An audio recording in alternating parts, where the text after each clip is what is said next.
a prestar atención. Vamos a resolver un par de ejercicios de función continua y aplicación de teorema de valor intermedio que tienen todo el estilo de los que se toman en parciales y finales. No te podés perder este material. Yo te avisé. Te presento los dos ejercicios que vamos a resolver. El primero es el que está relacionado con funciones continuas, en el cual se pide encontrar valores de a y de b que hacen que la función f sea continua para todo x y vas a encontrar la ley de la función. Y el segundo ejercicio nos pide, utilizando el teorema de valor intermedio, demostrar que existe una raíz de la ecuación dada en el intervalo que está especificado. Realicemos el primer ejercicio. La función, en este caso, es una función definida de a tramos, en el cual, en este lugar, nosotros podemos darnos cuenta que el dominio de la función está conformado por todos los números reales. Vemos en la ley de la función, dependiendo en qué sector del conjunto de los números reales estoy, cuál es la ley que rige. Y en las leyes vamos a ver que existen constantes a averiguar, A, B, que justamente el ejercicio nos solicita encontrar quiénes tienen que ser esos valores de A y de B para que la función sea continua en toda X, es decir, que sea continua en R, en su dominio. En este esquemita, lo que pretendo es realmente dejar bien especificado quién es la ley que rige en cada sector del dominio. Para valores de X que sean menores que 2, o sea, menores que 2, la ley que rige es esta. Para valores de X que sean mayores e iguales que 2, pero a la vez menores que 3, la ley que rige es la de esta función cuadrática. Y para valores que sean mayores e iguales que 3, la ley que rige es la de la función lineal. Teniendo en cuenta eso, ahora vamos a meternos específicamente a resolver el ejercicio. Como el ejercicio nos pide que la función tiene que ser continua en todo R, hay ciertos tramos, sobre todo el eje real, en el cual podemos asegurar que esta función es continua. Por ejemplo, cuando yo estoy trabajando con valores de X que sean menores que 2, la ley de la función que rige es la de esta función racional, x² menos 4 sobre x menos 2. Y esa función, por teoremas vistos en la teoría, sabemos que es continua en su dominio. Y bueno, para valores de x menores que 2 estaríamos tranquilamente trabajando sobre un dominio permitido para esta función, por lo tanto, como su denominador no se anula, esta función es continua básicamente por ser una función racional. Y eso es lo que tengo que decir. Ahora bien, cuando analizo el tramo que sigue entre 2 y 3, no voy a involucrar al número 2. ¿Por qué? Porque justamente en 2, la ley de la función cambia a derecha y a izquierda. Y la forma de garantizar la continuidad en 2 la voy a hacer después. Entonces, trabajando en el tramo de valores de X que están entre 2 y 3, ¿qué voy a poder decir? La ley de la función tiene que ver con esta función cuadrática. Y entonces, justamente esa va a ser la justificación de por qué es continua en ese tramo. Es una función polinómica. De igual manera, cuando voy a trabajar con valores de X mayores o iguales que 3, al 3 no lo voy a involucrar en esta conclusión porque justamente en 3 pasa lo mismo que en 2, hay un cambio de ley alrededor del 3 y entonces yo voy a decir lo siguiente. Si X es más grande que 3, la ley que rige es la de la función lineal y justamente esa va a ser la justificación de por qué la función es continua, por ser una función lineal. Una vez hecha la justificación de por qué sobre esos tramos la función va a ser continua, es donde voy a prestar atención a garantizar la continuidad en 2 y en 3. Teniendo en cuenta entonces esto último que decíamos, necesitamos entonces pedir que estos valores de A y de B que estoy buscando sean tales que la función sea continua también en x igual a 2 y en x igual a 3.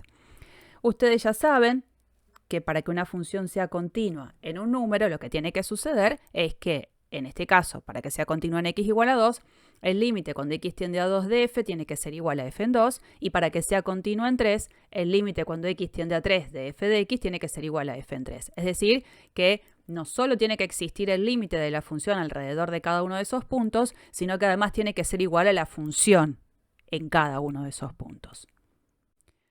Como la función en 2 y en 3 tiene leyes diferentes por derecha y por izquierda, es decir, cuando yo me acerco a 2 desde la izquierda, la ley de la función es esta función racional, y cuando me acerco a 2 desde la derecha, la ley es la de esta función cuadrática. Pedir que exista el límite de la función en x igual a 2 se traduce en pedir que los dos límites laterales en 2 existan y sean, por supuesto, igual a f en 2 para lograr la continuidad. Algo similar lo vamos a hacer para x igual a 3. En x igual a 3, como la ley de la función cambia a derecha e izquierda, lo que vamos a pedir es que los dos límites laterales en 3 existan, que sean iguales y que sean iguales a lo que vale la función en 3. Trabajemos entonces con el cálculo de cada uno de estos límites involucrados. Cuando pedimos el límite cuando x tiende a 2 por la izquierda, la ley que rige de la función es la de la función racional, que tiene que ser igual al límite cuando x tiende a 2 por derecha, y por derecha la ley que rige es la de la función cuadrática. Y cuando evaluamos la función en 2, nos tenemos que fijar acá en la ley. Cuando x es igual a 2, el tramo que justamente contiene el número 2 es el tramo que está en el medio, y la ley que rige es la de la función cuadrática. Y entonces, cuando evaluamos f en 2, usamos la ley de esa función cuadrática. Cuando lo hacemos para 3, el límite cuando x tiende a 3 por izquierda, acercándome a 3 desde la izquierda, la ley que rige es la de la función cuadrática. Al acercarme a 3 por derecha, la ley que rige es la de la función lineal. Y cuando voy a evaluar f en 3, me fijo nuevamente que 3 está involucrado en este último tramo. Por lo tanto, la ley que rige al momento de valorizar f en 3 es la de la función lineal. Por eso ustedes van a ver que yo reemplazo la x acá por 3. Vamos a trabajar de manera separada con cada uno de los límites. Vamos a resolverlos. El límite cuando x tiende a 2 por izquierda de x cuadrado menos 4 sobre x menos 2. Cálculo de límite para nosotros ahora ya es una práctica habitual. Estuvimos trabajando mucho en secciones anteriores con estrategias de cálculo de límite. Al momento de querer calcular este límite, ustedes ya saben que en este caso el numerador, que es x cuadrado menos 4, nosotros lo podemos escribir gracias a que esto es una diferencia de cuadrado como x menos 2 por x más 2. Y eso me permite poder simplificar este término que es x menos 2 con x menos 2 que aparece en el denominador. Por eso ustedes van a ver que el límite que queda por calcular es cuando x tiende a 2 por izquierda de la expresión x más 2. Todos los límites ahora involucrados son límites que se pueden resolver por reemplazo directo. Entonces el límite cuando x tiende a 2 por izquierda de la función x más 2 se resuelve por reemplazar la x por 2 y entonces el resultado que obtenemos es 4. El límite que tenemos de x tendiendo a 2 por derecha es el de una función cuadrática. Reemplazamos la x por 2 y obtenemos el valor del límite. Y este valor del límite coincide exactamente con lo que vale la función en 2. O sea, no voy a volver a copiar esa igualdad. Trabajando entonces con esta ecuación, llegamos a esta conclusión que es evidentemente una condición que a y b van a tener que cumplir. 4 por a menos 2 por b tiene que ser igual a 1. Trabajando entonces similarmente con el límite a 3, acá no voy a tener que hacer ninguna estrategia de nada. También los límites se van a calcular a partir de hacer reemplazo directo. El límite cuando x tiende a 3 por la izquierda de la función cuadrática lo resuelvo reemplazando la x por 3, o sea, reemplazo directo.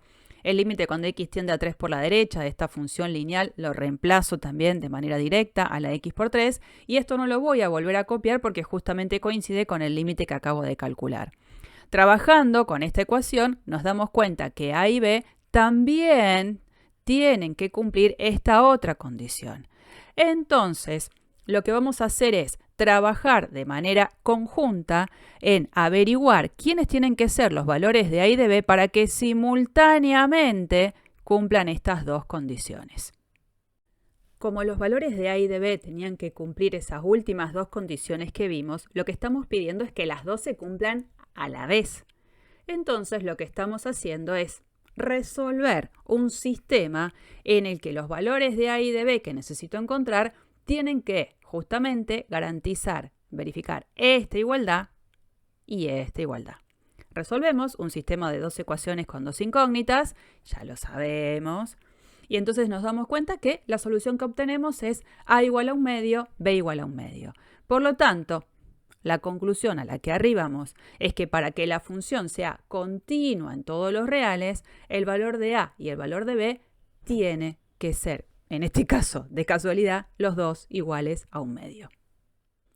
Para hacer un aporte más a este ejercicio, yo lo que hice fue cargar la ley de la función en GeoGebra, donde uno puede cargar el A y el B y el GeoGebra lo va a interpretar como que justamente son unos deslizadores. Y entonces, bueno, acá van a ir viendo los gráficos de cada una de las funciones a medida que el valor de A y el valor de B yo lo voy cambiando, ¿no? Entonces, uno se va dando cuenta que para estos valores de A, de B, la función ahí pareciera que quiere ser continua, pero acá no lo es.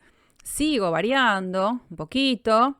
Y bueno, y ahora varío B, ¿no es cierto? Y bueno, a ver, no, sigue siendo discontinua. Ahí pareciera que sí, pero no es continua, ¿no? Como que si logro la continuidad en 2, no la logro en 3 o al revés. Fíjense entonces que ahora, a propósito, ya viendo la solución, si elijo A igual a 0,5 y elijo B igual a 0,5, chan chan, la función sí terminó siendo continua como queríamos. Nada, una verificación más que sirve al ejercicio que estábamos haciendo. Resolvamos el ejercicio 2. Acá tenemos que utilizar el teorema de valor intermedio para demostrar que existe una raíz, una solución, sería la traducción, a la ecuación que tenemos acá en este intervalo especificado, el intervalo 0,1. Cuando nos dice existe una raíz, puede existir más de una a lo mejor, no lo sé, pero yo lo único que tengo que hacer es demostrar que al menos una existe. Y cuando me pide eso a la vez, no me está diciendo que muestre quién es. Me dice que de alguna manera yo garantice que hay solución a esta ecuación. Bueno, ahí es donde se va a meter el teorema de valor intermedio a darme una mano. Recordemos entonces el teorema de valor intermedio. Este es uno de los teoremas bastante clásicos e importantes y claves al momento de ver funciones continuas. El teorema, ¿qué es lo que dice? Si la función con la que estoy trabajando, f, es continua sobre un intervalo cerrado y n es un número cualquiera entre f de a y f de b, suponiendo que f en a y f en b son diferentes, seguro existe algún número dentro del intervalo abierto ab en el cual la función en ese valor de c coincide con ese número n. Existe. A lo mejor hay más de uno, pero al menos uno hay. Esto lo trabajaron en teoría y vamos a tratar de justamente capitalizarlo para este ejercicio. Otro teorema que también trabajamos es el teorema de Bolzano, que está totalmente emparentado con el teorema de valor intermedio. El teorema de Bolzano, ¿qué dice? Si f es una función continua en un intervalo cerrado, donde cuando yo evalúo f en a y f en b, los dos resultados son números de signos opuestos, evidentemente va a tener que existir un número c dentro del intervalo abierto donde la función vale 0. Y este teorema es el que más nos va a servir para poder trabajar con el ejercicio 2. Y ahora prestemos mucha atención. Los dos teoremas que estuvimos repasando hablan de una función continua en un intervalo cerrado y el ejercicio número 2 no habla de una función, habla de una ecuación en un intervalo abierto. Entonces vamos a tratar de crear una situación en la que esté involucrada una función f y donde esté involucrado un intervalo cerrado. Entonces lo primero que podemos hacer es ver que esta ecuación es totalmente equivalente a escribirla de esta manera, dejando raíz cúbica de x menos 1 más x del lado de la izquierda igualado a 0. Entonces acá es donde vamos a tratar de involucrar una función que vamos a construir. ¿Qué vamos a hacer? Vamos a llamar f a la función que tiene como ley justamente lo que ha quedado del lado de la izquierda de esta ecuación que habíamos escrito totalmente equivalente a la primera. Y vamos a trabajar sobre el intervalo cerrado 0, 1. Ahora vamos a ver por qué. La función así construida cumple estas tres condiciones que están acá escritas. La función es continua en el intervalo 0,1. ¿Por qué es continua en el intervalo 0,1? Porque es suma de funciones continuas. Fíjense, acá tenemos la función raíz cúbica de x que es continua en todo R. Le estoy sumando una función que es lineal, la función menos 1 más x. Entonces, suma de funciones continuas es continua. Son continuas en R, entonces esta suma daría una función continua en R, pero en particular es continua en el intervalo cerrado que me interesa trabajar, que es el intervalo cerrado 0,1. Cuando evalúo la función en 0, que es el extremo izquierdo del intervalo cerrado, obtengo el número menos 1. Cuando evalúo la función en el extremo derecho de este intervalo cerrado, obtengo el número 1.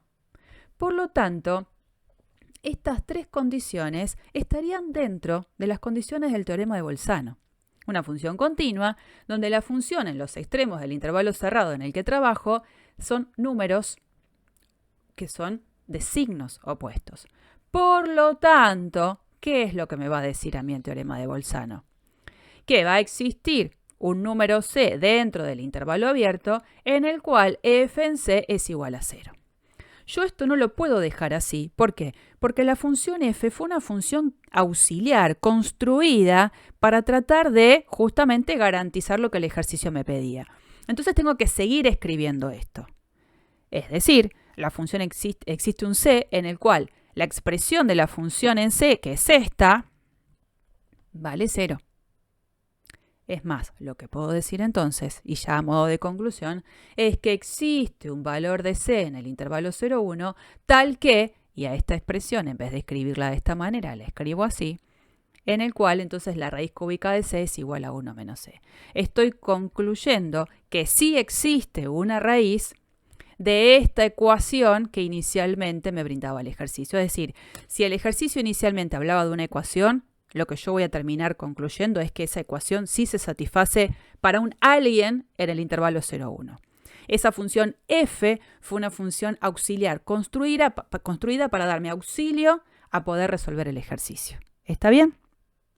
Fantástico. Una cosita más antes de terminar. Una visualización un poquito más gráfica de esta situación.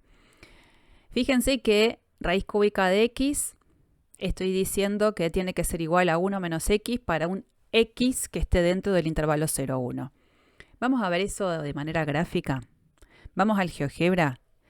La idea es que evidentemente la función raíz cúbica de x y la función 1 menos x van a tener un lugar de encuentro dentro del intervalo 0,1. Si hacemos las gráficas de las dos funciones, fíjense que justamente eso es lo que se ve, ¿no? Acá en grisecito tenemos la gráfica de la función raíz cúbica, o sea, x a la 1/3. Acá en este colorcito marrón, la gráfica de la función 1 menos x, que si nosotros hacemos un poquito de zoom en esta situación, vamos a ver que realmente ese punto de encuentro se está dando en algún valor de x que está dentro del intervalo 0,1. Podríamos buscar alguna manera de ir como aproximando ese valor de x, cosa que en este ejercicio no nos interesa. Pero bueno, también sirve esta visualización para garantizar que eso que estoy buscando en realidad es algo que voy a poder encontrar. Hay una solución, existe un lugar de encuentro entre esas dos gráficas. Bueno, ahora sí, hasta acá hemos llegado. Muchas gracias a todos por haber estado acá y espero que les sirva como siempre. Nos vemos en la próxima.